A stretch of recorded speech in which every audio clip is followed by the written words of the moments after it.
How do you find your unique space, your unique spot, your unique self in a crowded space?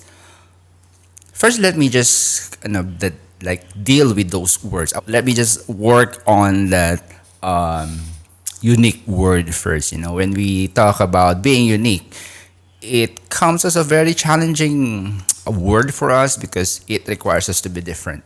It requires us to do something that other people have not yet done, and that's really a tall feat to accomplish.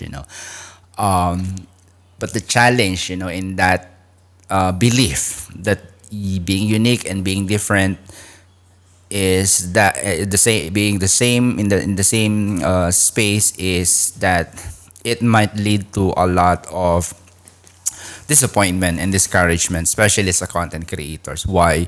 Because that's where comparison would start. Comparison is the thief of joy. Remember that. Once you start comparing what you have done to what others have already done, that takes away the joy from you. I know some of you have experienced that. And then some of you have these questions, what am I going to do? Where am I going to start? I've been vlogging or I've been creating content for years now. I don't think I'm making any improvements in a way, right? So let's deal with that phrase or sentence or word, your unique spot, right? When I say unique spot, you don't necessarily have to be different because what people would force themselves to do is I want to be different. I want to be at the top of my game. If you put me in a huge group of people, I want to be the one who stands out. There's nothing wrong with that, but based on my experience, being unique, there's different stages to being unique. But first, you need to identify who you really are, what you're good at. Like when I decided to start a company in Singapore, that's not easy. Even wherever you are when you start a business, it's not easy. But being a Filipino in a foreign land, starting your own business, getting clients, getting paid dollars, it's not easy. It involves a lot of hard work. But I've started from a point where I have to identify who I really am. The content that I'm creating, is it related to who I am? So I do a couple of things on YouTube. I have Frame 316 Media, which is the business side of things. I use it as like a marketing arm for my company. So you would see me there teaching, giving value to practically my target audience, which are my potential clients. And I have a garage band channel, which is a hobby channel. Like I don't care if it gets watched or not. It's just me, like my outlet as a creative person. I have to be there in a way, right? So, uh, going back to being unique, you have to identify who you really are. Like when you go to my Frame 316 channel, you would see me teaching, you would see me talking a lot about creativity because that's not me. I don't have to force being creative because I am creative. I don't have to force teaching because I am teaching. So you see, if you see a lot of content creators being successful because they're doing mukbang, they're doing like reviews, tech reviews, they're doing travel blogs, and then you just want to jump in there, and then you would start to expect yourself to be different. You would start to expect yourself going up, like, and the rest of them is like stagnant. My dear friends, you are up for a huge disappointment. That's not how it works. You have to look at yourself in the mirror. What do I love to do? What is that one thing on this world will I keep doing even if no one notices it, even if no one pays me money to do it, I would still keep doing it. Once you identify that, then try to find a way. How do I translate, that joy of being that person, the joy and the value of being that person to a certain group of people? Don't target thousands, tens of thousands, hundreds of thousands, or millions yet. Figure out, am I gonna be able to find at least two-person in my life, two people in my life who would really be excited about what I'm doing. And if you find a couple of people, then that's a good start, right? So that's it. Unique spot, it has to be attached to who you are, your gifts, your skills, your joy, your passion. If it's not related to that, even if it's the most popular thing that's on the internet right now, don't even dare doing those type of content, you know. It's hard to be different. So, unique spot means this is the only way it can be done when I'm doing it. That's unique spot. Because I'm happy doing it, I have this like a certain level of joy while doing this thing. No one can snatch me out of it. And unique spot becomes now your like the peak of the joy of creating. Because if you don't have joy in creating, you're just forcing yourself. You will just wake up, oh, let me go there because a lot of people are going there and creating content. Oh, let me go to this new store, this new restaurant. Let me just create content because a lot of people are going to be there. I'm going to be left out. That's not how you should look at it. So that's the first spot, right? Unique spot. Now, let's go to the part that says crowded space.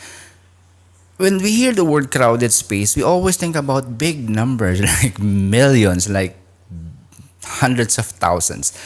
But in fact, the way you should see it as a content creator, whether you're young, you're new, or you're an experienced content creator, when you talk about crowded space, it's relative, it's a relative number to the people you're targeting. Let's say you're seated in a table having dinner with six other friends. Those are six people, right? But they're friends. They're close to you, you know them. But that can be your crowded spot. No?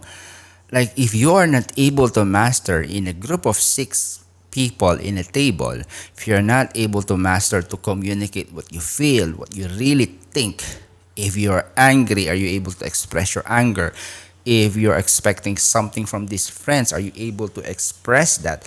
If you're not able to break through that barrier, then the part that says crowded space is gonna be like a difficult, really difficult challenge for you. So don't think of a crowded space as something like it has to be in troves of people, like tens of thousands, hundreds. No, a crowded space is a space where it's you and there are other people. You know, like when you go to your YouTube channel, you know, it's very discouraging to see, oh, 3 views, 5 views, 4 views. You know, less than 10 views is really very discouraging. But I want to encourage you. You know, always focus on that joy of creating, whether it gets watched or not. Eventually, if you're doing what you are really capable of doing and it's really like attached to who you are, making you unique because you're the only one who can do it that way because it's attached to you. And whether it's 5, 10, 20, 100 people in front of you, standing out, you know, being recognized would not be different. But you have to identify what is the number that I would attach to that term, crowded space. Should I start with 50? Should my crowded space be 50? Should my crowded space be 10 people? So, I think I'm confident with 10 people as my crowded space. Let me jump to 50. I think I'm confident with 50 people as my crowded space. Let me jump to 100. So on and so forth. Okay, so what am I pointing out here, right? Be yourself. Create content that's close to your heart, that reflects who you are, that reflects your joy.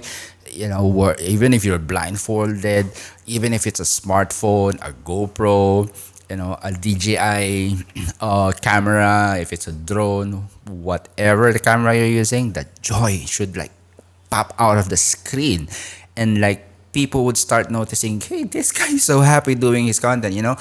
The content that you're watching, one thing you would notice, people are happy. Whether it's a boring topic, they are happy doing it. Whether it's a topic about dogs, then the content creator is so happy doing it. Whether it's a topic about cooking, the person who's cooking is so happy about it. If you're not happy, why do it in the first place? Uniqueness and happiness don't go, you cannot separate that. And once you determine that, hey, this is my crowded space, let me just do it. Let me just bring my level of comfort, But you have to look at it in a proper perspective. What do I mean by that? You have to look at it not in a perspective of accepting.